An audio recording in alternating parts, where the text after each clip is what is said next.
Eto, tapos na nga ang Olympics at eto na nga ang mga kasunod na pangyayari matapos nga ang pagkapanalo dito ng gold medal ng Team USA dito nga sa 2024 Paris Olympics. Arito ang ilan sa mga nakakatawang pangyayari dito nga sa selebrasyon ng Team USA at dito nga ni Nikola Jokic.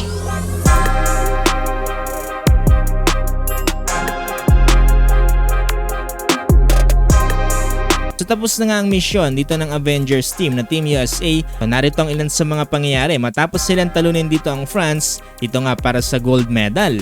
Ang unang-unang ginawang trip dyan nila LeBron James, Stephen Curry at Anthony Edwards ay nagpapagad ng champagne sa hagdan na kung saan meron silang iconic picture.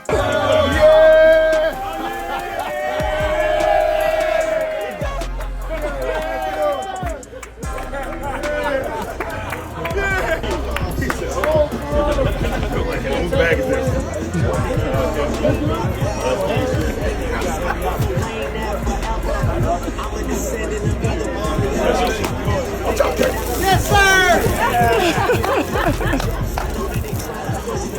Yes, sir! Katapos niyan ay merong after party dito ang Team USA sa isang resto bar. Imbitado dito ang buong Team USA at kasama rin nila dito ang kani-kanilang pamilya.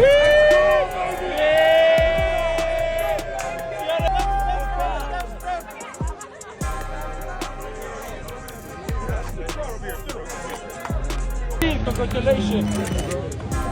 Easy Mosne. Au vrai. Congratulations, Kevin. Congratulations, bro.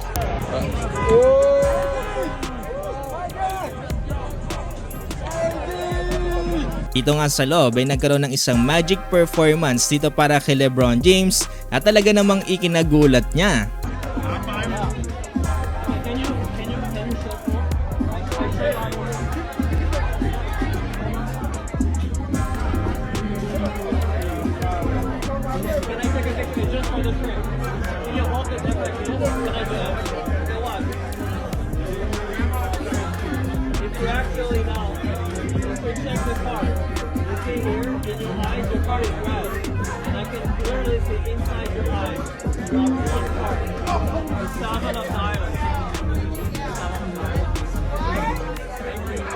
Ang pinakamatindi nito, no, pagkatapos ng party na yan, etong si Devin Booker, imbes na sumakay sa sasakyan, ay nagbike lang ba naman dito pabalik ng kanilang hotel.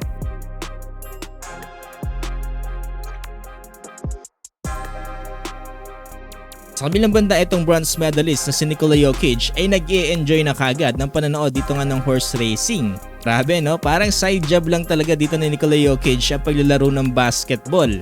Laking pasasalamat din talaga dahil nasaksihan natin ng isa, posibleng hindi na mauulit-ulit na basketball team dito para i-representa ang kanilang bansa. Ito nga naging maiksing mensahe ni LeBron James patungkol dito. I feel phenomenal. We brought that gold home. So we came here to do and we did it. So